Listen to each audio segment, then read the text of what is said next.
Let's start our discussion. Please take your seats. We are limited in time.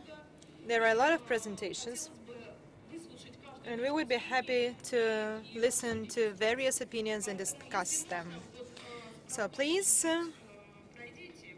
take your seats. There are 3 seats in the front. Thank you. We are happy to welcome you all at panel discussion dedicated to the topic renewing the economy, relocating production facilities the right way, locating production facilities outside of the city. The issue of concern that we are currently discussing will be discussed from different points of view. That's why, together with us, there are experts who will express different opinions. They represent the government of Moscow, authorities that are responsible for this issue in legislative and executive, representatives of business, developers, and so on. I'm sure we will tackle the issue and move ahead.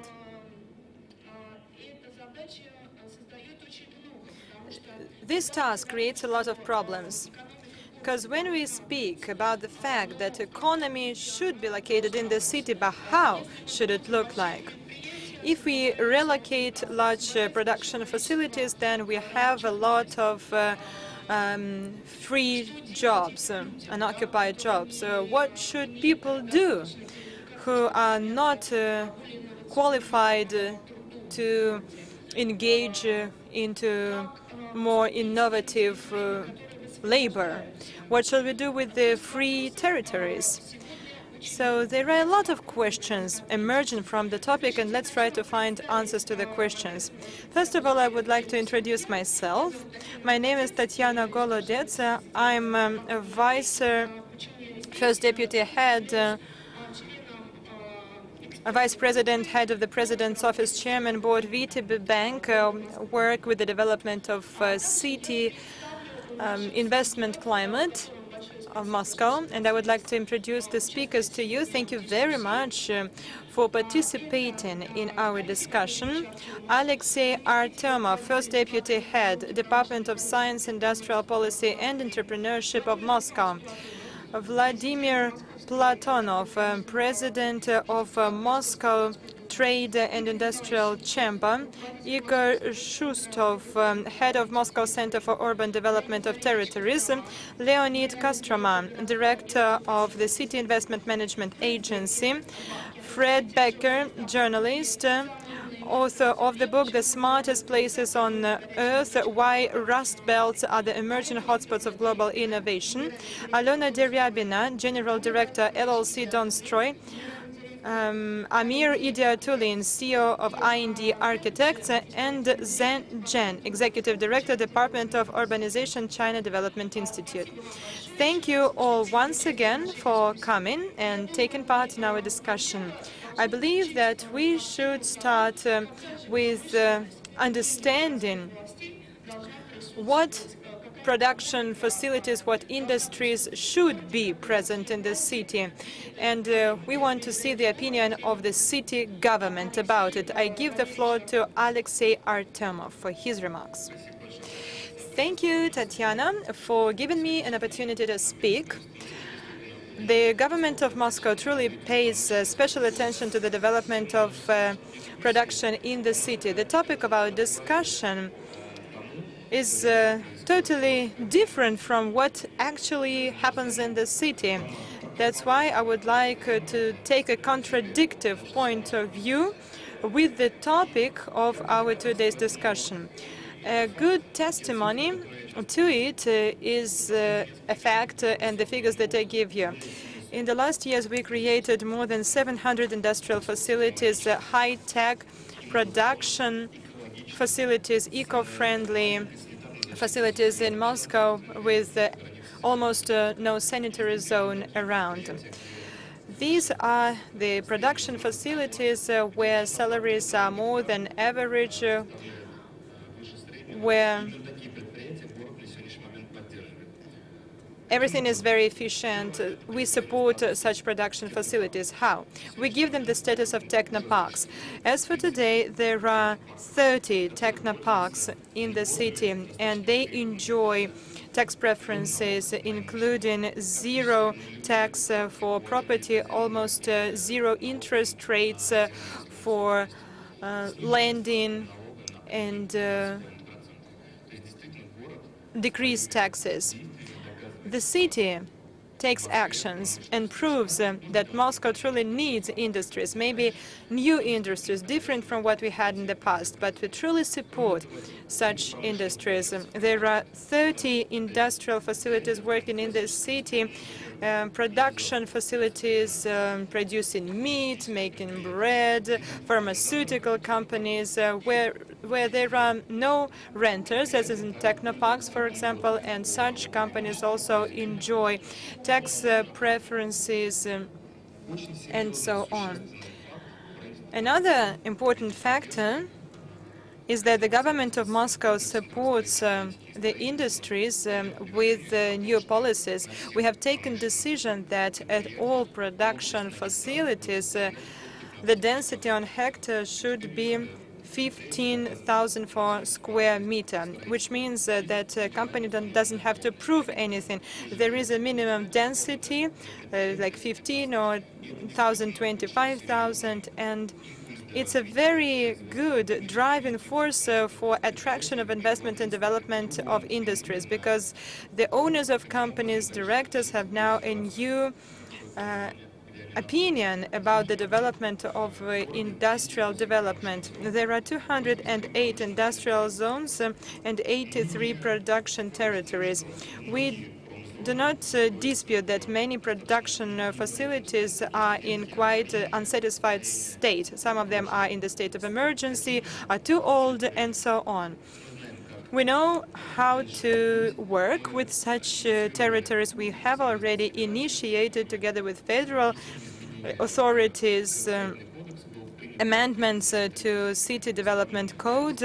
We adopted a decree of the government of Moscow on integrated development of the city. Within the framework of this law, in April 2017, we took the decree of the government 2015, which is dedicated to the description how integrated territorial development will be done. Initiatives of landowners, how they are going to develop the territory, not in a standalone mode, because usually they just had the land and didn't sell it, waiting for good developers.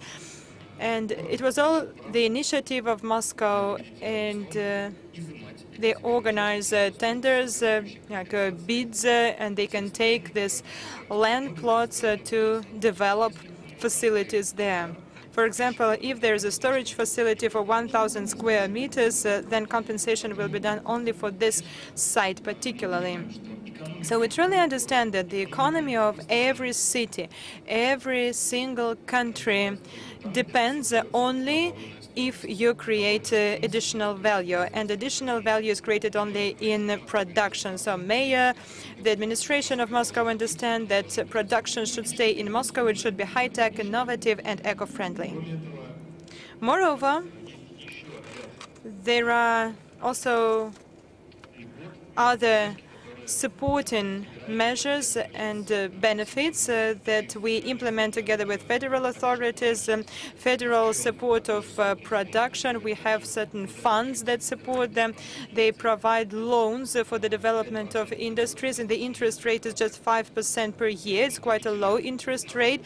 The time is for 5 years for modernization of equipment, for purchasing of equipment. We also subsidize interest rates. For example, if a company has taken loan to buy equipment, then we subsidize the interest rate. If a company leases equipment, then we subsidize 20% of the amount of money spent for this equipment. These are measures of support that create a driving force for the growth of production. We see that companies go to Moscow, they develop. There are unprecedented measures to support them. Last year, we provided 17 land plots without any tenders, without any competition, simply for the development of production within the framework of large-scale projects. Some of them already started to develop design, and they have already contracts. The density is 15,000 square meters, and we understand that they're going to construct a modern technopark or modern production facilities on that land plots. So perhaps I just turned the topic vice versa. Now, Alexei, you started by saying that you don't really agree with the topic, but the topic is called renewal of economy. Renewing the economy. So we say that the economy should stay in the city. The only question is what kind of economy should it be? Let me ask you a question. Have you developed the set of criteria or indicators according to which you can say, yes, this city can stay in the city and it will be supported by the government of Moscow, or no, this facility will not stay in the city, it should be relocated, brought to agglomeration or to other regions? What is the main criterion? Look, all the dangerous, hazardous production facilities are brought away from this city. So it's all about environment. Yes, it was the first criterion applied in 1990s. It was one of the main criterion. ZIL production facility was taken away from the city, and the decision was taken to develop a modern technopark of automobile production outside of the city. The design was already developed. It was adopted by the government. It will create 10,000 jobs. It's serious. Another factory, Serp and Molot, which is in English Sika and Hammer.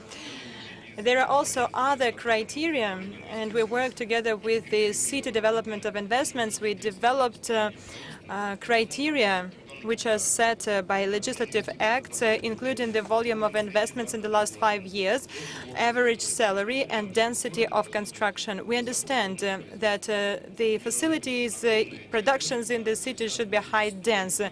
There shouldn't be huge production facilities with several thousands of meters where something is produced only in a small workshop and everything else is rented out. We understand that it should be high-tech, innovative, eco-friendly, and high-dense. All right, so you do have a set of criteria according to which you relocate facilities. Yeah. If a company complies with the criteria set by legislative act, then you get the status of technopark or production facility and get preferences and benefits in terms of land, interest rate, and loans, and you will be able to be more competitive. It is clear. Thank you so much. Now, let's talk about how to integrate these industrial areas into the cities and what tools exist for that. I would like Igor Shustov to comment on that. Thank you so much.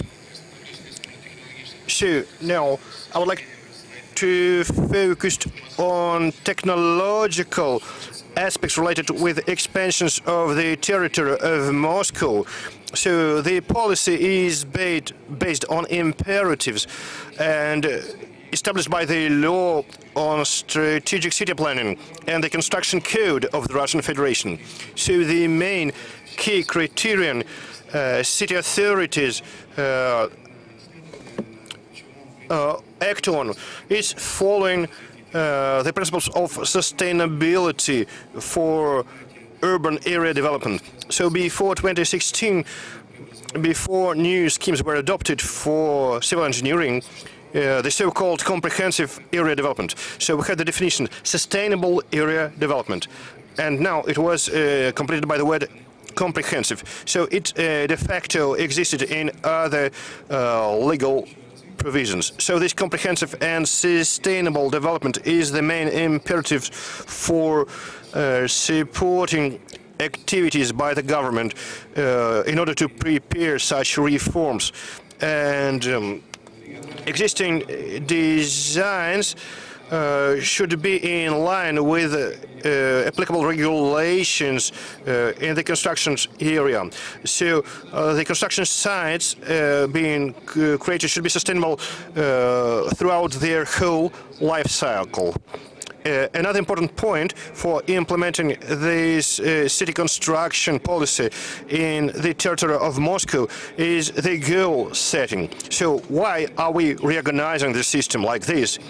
The existing system of executive and legislative power is focused on resolving issues and analyzing goals, and as such setting trends and directions which allow us to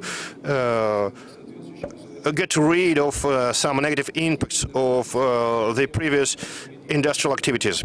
So such decisions are based on initiatives by the government of Moscow, and we are collecting target settings which are all accumulated in the program called the civil construction policy of this city, and they are split by deadlines. Such activities should take place. And another important point which influences selection of the territory are issues related to using inefficient or environmentally negative enterprises in the territory of the city.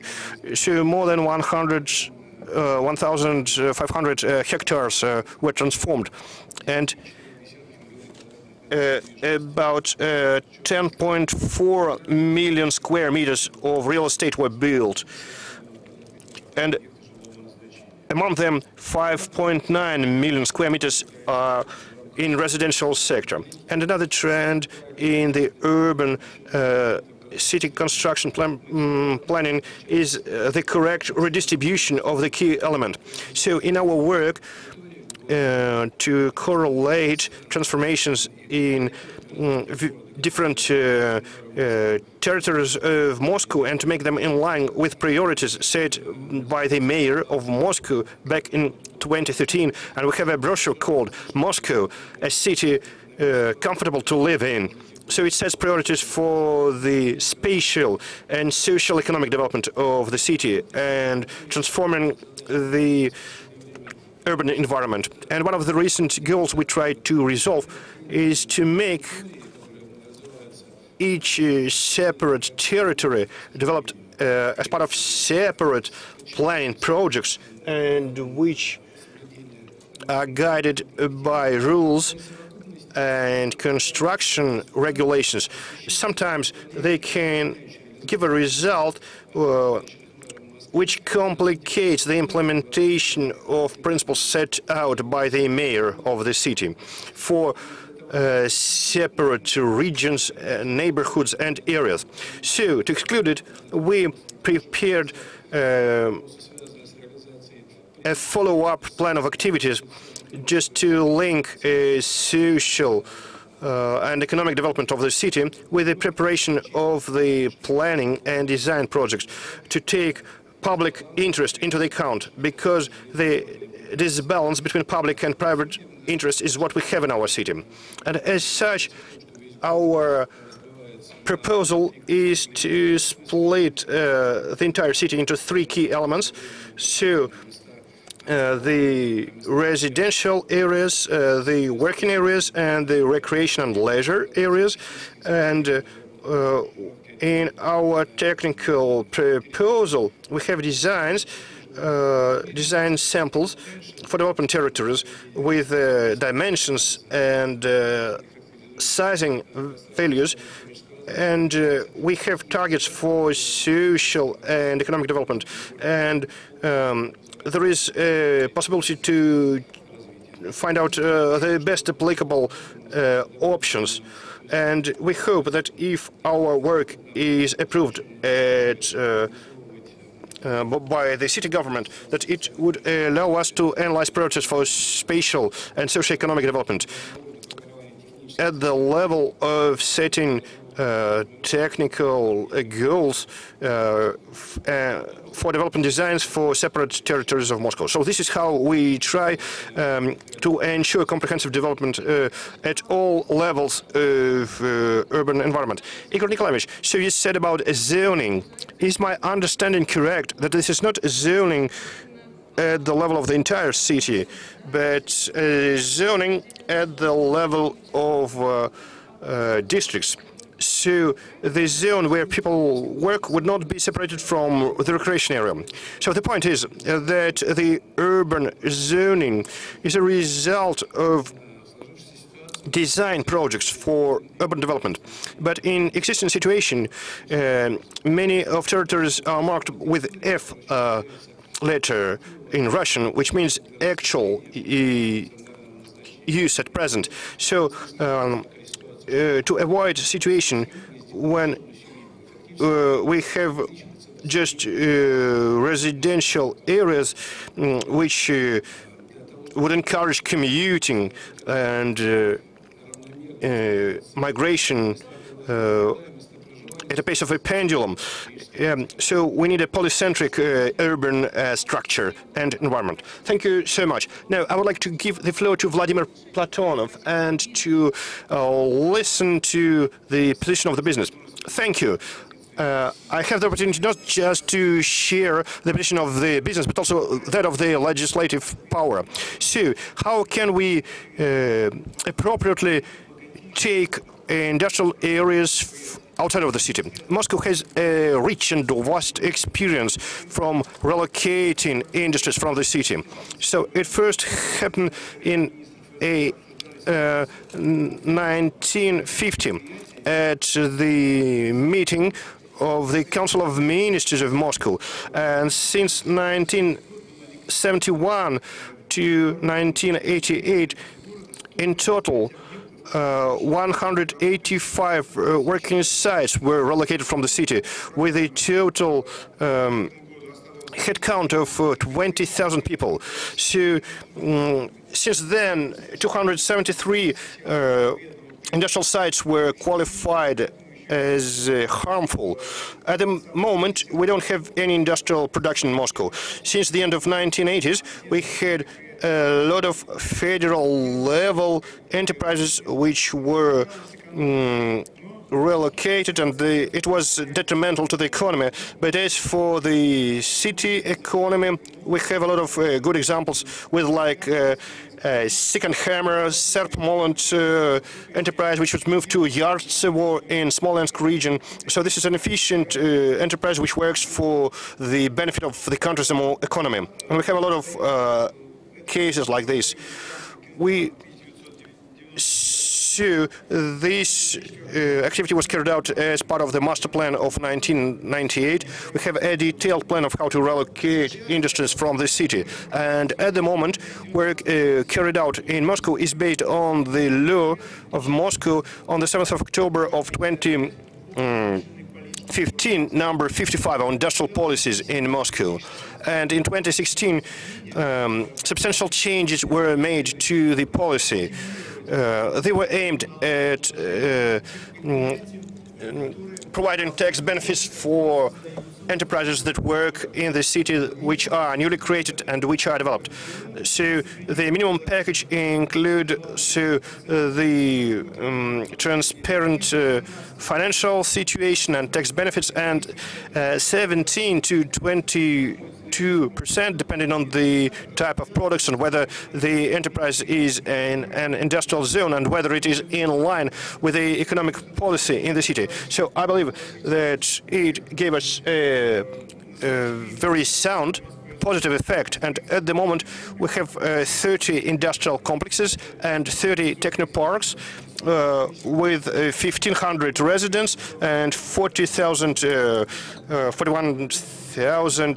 jobs, and I hope that we will extend this job, and that means joint efforts from executive power and legislative power in the city of Moscow. So the results were quite positive, and I believe that we can move on, not just thinking on how to keep and preserve industries in the city, but how to create new industries and enterprises in the city. So there are new problems which are being resolved.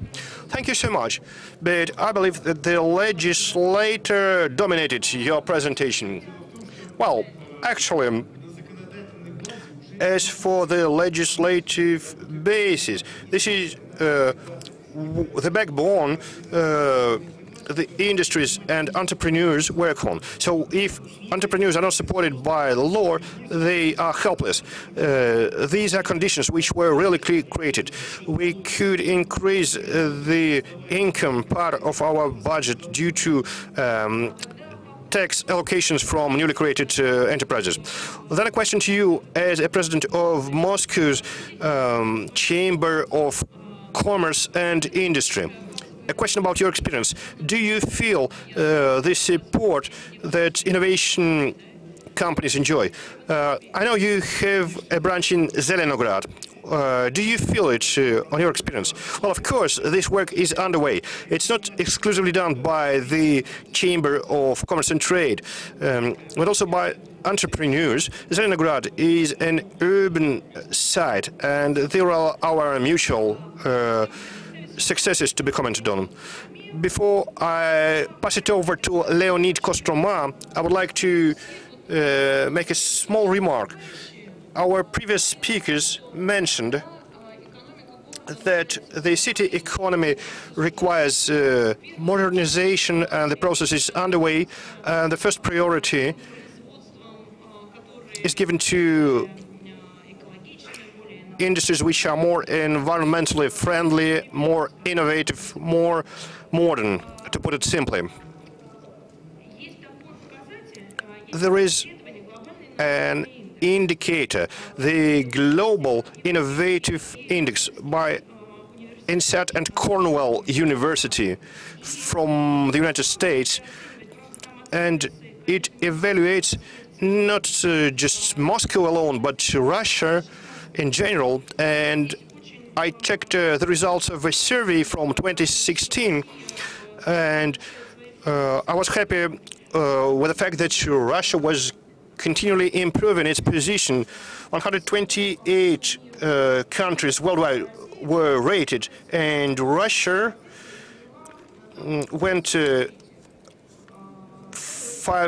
gained 5 positions, and it's now ranks 43. And Leonid, I wonder if you know the rating, but there is an index which evaluates resources and innovations, and Russia is holding very good positions. I loved the line called women with high education, which work in line with their qualifications. So Russia was ranked second. And also return on investment. And in terms of return on investment, we are losing our positions. So when you would be talking about investment, could you please cover on what's going on in Russia in general and in Moscow? So please use the example of Moscow to comment on this issue. Yes, hello dear colleagues. Thanks for the chance to speak here. I would like to agree with the previous speakers. You were correct when you said then Moscow was not exclusively focused on how to bring industries out of the cities, but how to develop tax and civil engineering policies to ensure industries in Moscow are competitive, not only at the level of Moscow, but also worldwide. Of course, Moscow is part of the largest post-industrial economy in the world, with a large sector of services and retail, but Moscow has always been a developed industrial center, and it still keeps these positions. Of course, our industry is transformed compared to what we used to have back in Soviet years. And of course, this industry is competitive in the world. and we keep monitoring about 1,300 Moscow enterprises. And for Q1 of 2017, we see that about 40% of these enterprises are exporting their products. Of course, the weaker exchange rate of Russian ruble made our enterprises more competitive. But products are also competitive in the world market. And the trend is that a higher share of our companies export. And regarding employment in industrial sector, so it accounts for a big share. So in processing industries, 600,000 people are employed in Moscow alone, so which is 8% of the city economy, and the salaries are quite good, and this is what also makes us happy. And as it was said, the city uses different mechanisms for encouraging industries, for creating high-tech enterprises, and tax benefits is one of the mechanisms, as mentioned by Alexey Valerovich. So the city, together with industrialists and investors, developed very important criteria for economic efficiency. We developed them together with the industry associations and with particular enterprises. We had a number of meetings in order to develop criteria which would match the efficiency of the enterprises. And we made a lot of amendments which are industry-specific.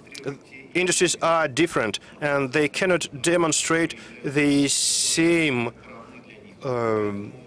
indicators. And we are very flexible in our approach to industry-specific ratios for different sub-industry, sub-segments to encourage diversified industrial sector in Moscow.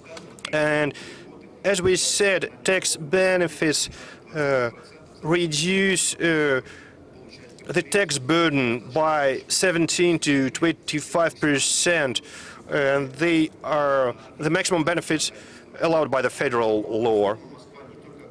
But Moscow doesn't limit itself by tax benefits. It encourages sales of industrial products in its own territory, and one of the mechanisms the city plans to actively develop is offset transactions like supply contracts with investment obligations. And Moscow is a big purchasing unit at Russian and at world level. So in 2016, the city bought 550 billion ruble worth of products. This is a huge amount, and thanks to our cooperation with our federal colleagues, we have a long-term purchasing tool. So the city would conclude a 10-year contract, and in the first years, the investor should localize manufacturing in the territory of this or that constituent of the Russian Federation. So these are mechanisms on which import substitution and localization is based. And Moscow plans to introduce these mechanisms actively. So, and our priorities are pharmaceuticals, manufacturing of road equipment, and other high-tech equipment. What else I would like to comment on? So we mentioned special economic zones in Zelenograd. The city actively develops special territories, special clusters for developing high-density manufacturers, where the city itself invested in creating engineering infrastructure with the highest possible benefits in terms of taxes for profit tax and property tax and transport tax. And Zelenograd, the city doesn't limit itself by Zelenograd as the only special economic zone. And the decision was made to also expand this special economic zone to Moscow Technopolis. And this Technopolis got the status of the special economic zone. And I think this is not a limit, and this jurisdiction will be spread to some other territories. And to summarize, and I said that I only have 1 minute left, I would like to tell you, support by the tax benefit mechanism, not only existing companies, but also companies which only plan to develop, to build their industrial capacity in the cities by the special investment contract at the level of the of zero level. We are ready to offer these benefits to existing companies, and in exchange the enterprise has to assume liabilities for 5 to 10 years to reach certain levels, which would enable the enterprise to get benefits. And in our vision, this is a really efficient mechanism we actively use. And the last thing I would like to say, the city proactively looks at competitiveness of its own industry, and we do the benchmarking regarding the level of course of Moscow enterprises compared to other cities in Russia and other mega cities in the world, and we try to compensate for the shortcomings in sectors and industries where we do not look very competitive. And one of the last decisions as stipulated by Mayor Sergei Sobyanin was subsidies of up to 50%, of course, for technological integration. And this is a fairly recent decision, and the Department of Technology and Industries has been developed this solution, and it will be implemented shortly. Leonid, thank you very much. It was highly interesting. I think that you found the right listeners here, and now we have less questions. We are truly at the new stage of development right now. Like last century, for example, when we spoke about industrialization, it was about labor diversification within the framework of the country, and now we speak about cities as driving forces of economy. For me, personally, Bilbao was a big surprise. It really impressed me because it made a huge step forward. They have done a lot there to develop tourism attractiveness.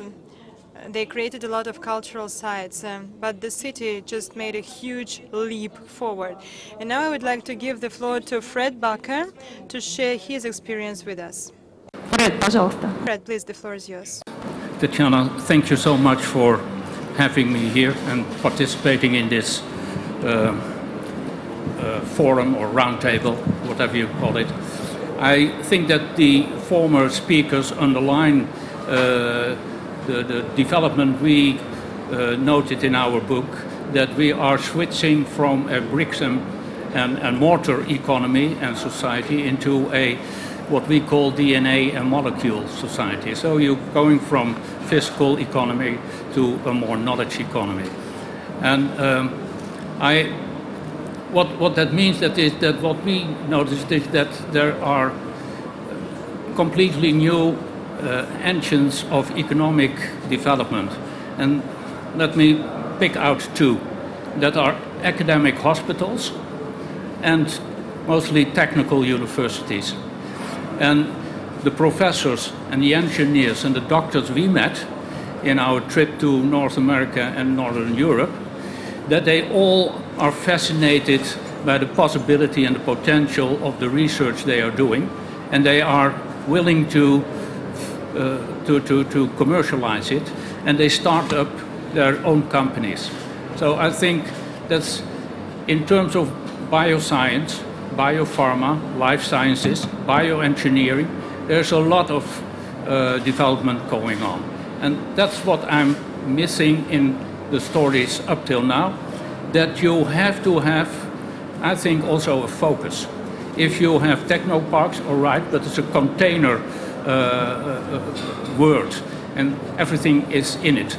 It may be startups or companies that are active in the media, or software companies. It's high-tech companies. It may be life science companies. And what we see in several places, in Portland, Oregon, or in Dresden in Germany, or in Malmö and Sweden, that those bioscience developments bring local authorities together with university to make special regions appropriate for doing that research. Because in bioscience, you always need a laboratory, and startups can't always afford to invest in equipment and in a laboratory. So when you build those facilities and rent it for a reasonable price to startups, it will stimulate the people to locate themselves in that area. The second thing I'm missing, and I will keep it very shortly, but that is what we learned during our presentations the last year, is that people are very worried about the growing gap between the people who are in this new development, high-tech development, knowledge economy, and the people who are left behind, who are sacked by the old industries and don't have the skills to enter this new economy. So I think that for local authorities, but also for companies, there's a responsibility for vocational training. Don't leave people behind. Don't think in terms of a lost generation. If you want to have an inclusive society, you have to reach out. That's what I would say. Thank you so much. Теперь мы, я думаю... Thank you. And now we move to the most interesting part, cases. Because it was really exciting to listen to speakers about their opinions, about their points of view, but we have certain cases, how production facilities can be used. And now I'd like to give the floor to Alona Deryabina to share her experience with us, Director General of Domstroy. Hello, dear colleagues. Please sit closer to a mic. We are a developing company, and we come to the site when production potential is almost taken away, so we have some kind of ghetto, half-closed territory, having no relations with other neighborhoods, breaking all the relations between the neighborhoods. But for Moscow developers, it's like a nice present that there are no bad industrial facilities in Moscow. More or less, all of them have potential for development. And if you take reasonable steps in that process, then your success is guaranteed, as we believe. Let me show you my slides. Please put my slides on. Thank you. It's called Life After Industrial Zone.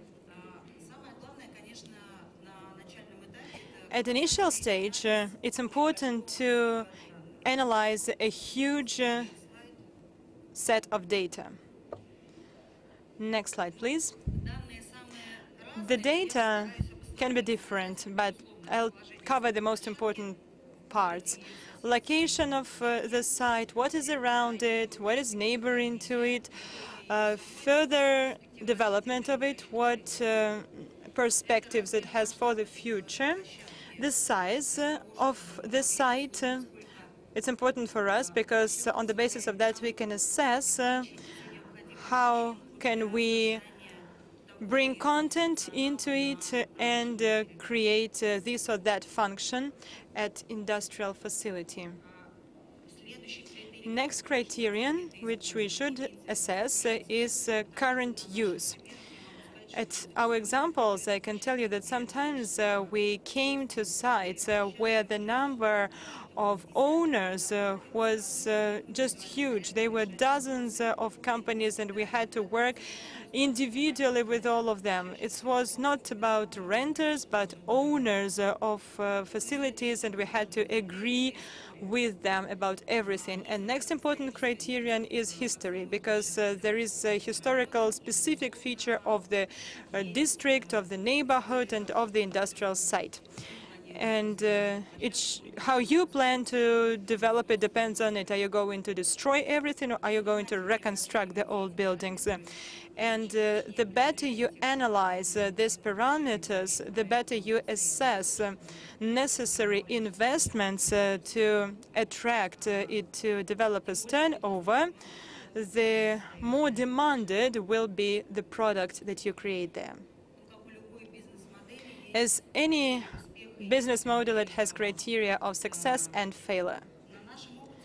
According to our experience, I can tell you that success criteria are the following. We use them developing our sites. First is development of single design code, using common code at the whole territory, no matter how big it is. We have worked with both Russian and foreign companies, and I'll give you some short examples about it. Next criterion of success for us is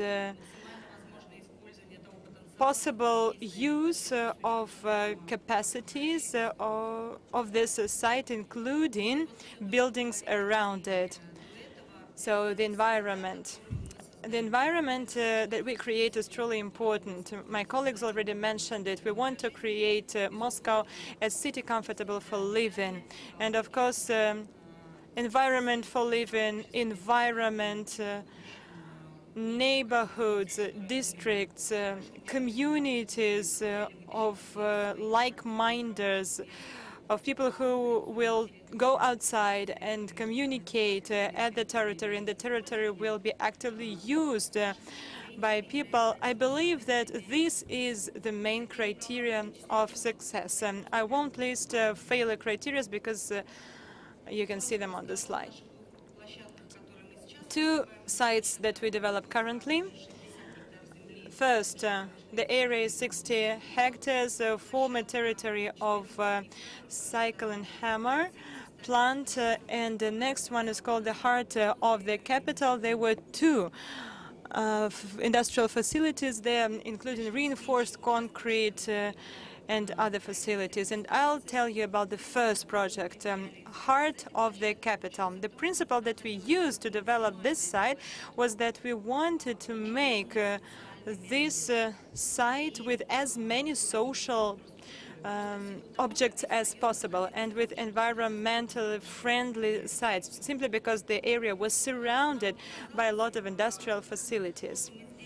As we think what we made in cooperation with our colleagues designing the buildings and landscape, social things and so on, this project has all the necessary items that make this site attractive not only for Moscow inhabitants but for the guests of the capital too. We also included the neighborhood near the bank of Neva River. It's not really a part of our development project because the area remains the area of the city, but we took decision that we were going to improve the territory on the bank of the river within the framework of our common design so that the inhabitants of our neighborhood and other neighborhoods and all the guests of the city could use this territory as much as possible. So rich infrastructure with a lot of social sites truly makes this project successful. The next project, Symbol project. We implemented it together with the English partner, the LDA design company. The concept was as following. It's a huge territory of 16 hectares of land. We wanted to make it as eco-friendly as possible.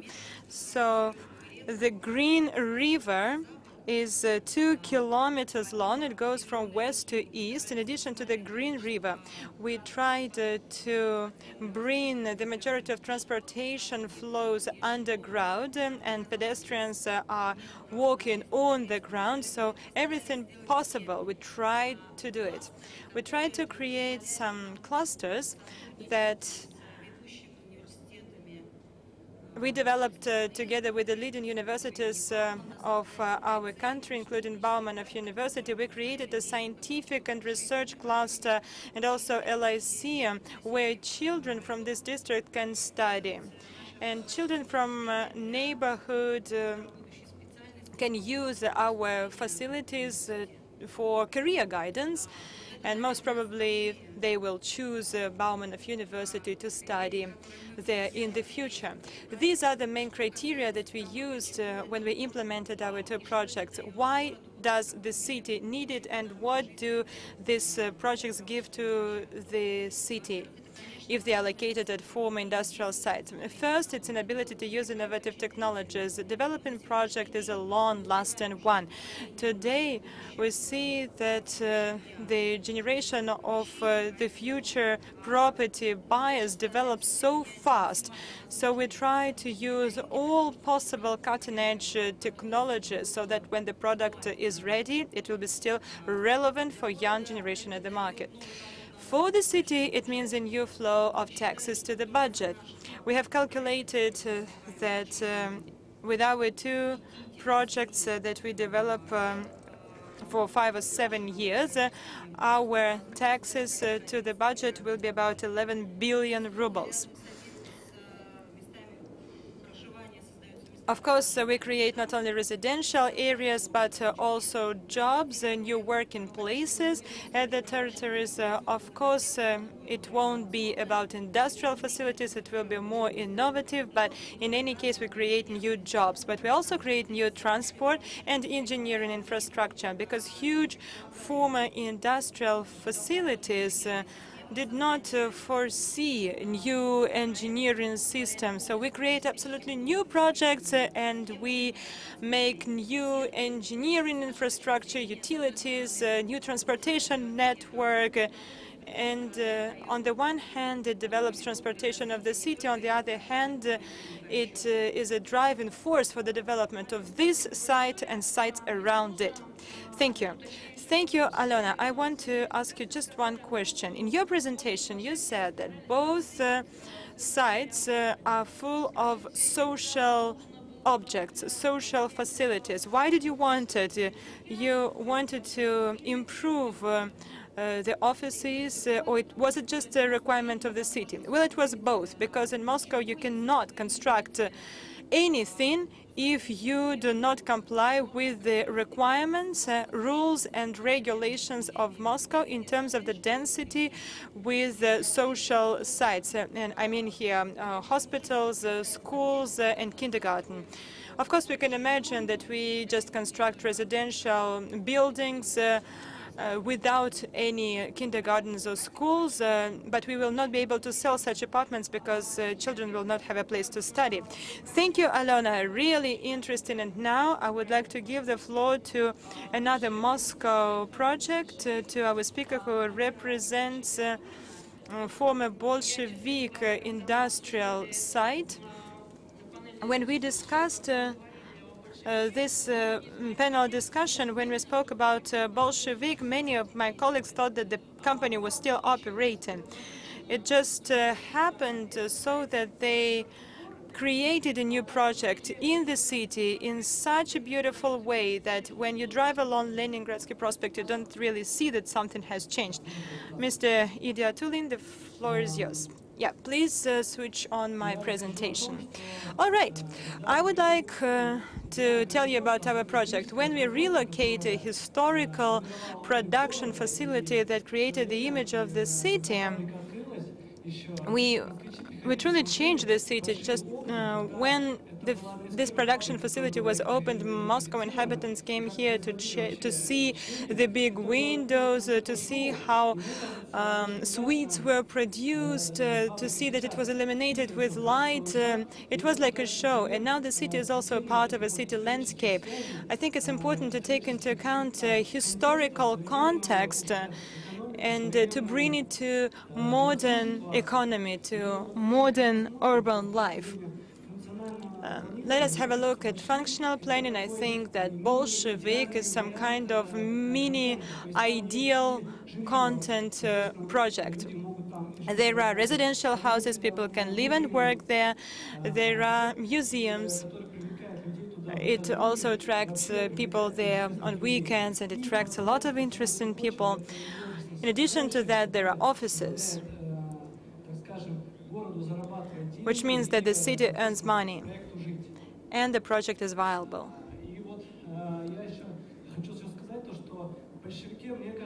One more thing. What's good in Bolshevik is its design code. Each function, each site has its unique image. Here you can see our offices. It faces the city, so when people go to Sheremetyevo airport, they see this building and they recognize it. It was especially interesting when our partners from foreign countries didn't know what this former production facility was about, but they asked questions like what it is. And then another interesting thing is the modern building inside of it, new architecture. We don't really follow the old architectural code from the 19th century. We create new art sites, art objects, so that it will be interesting for people to come and see something here. In our residential area, we also tried to preserve the elements of the design of the 20th century. Industrial facilities have such connections or passageways that we do not really use nowadays, but we can still use them as art. We just created such stairs, for example, vertical communication ways. It is illuminated brightly at night, and it truly reflects the old era when people came to Bolshevik facilities to see how it was illuminated with electric light.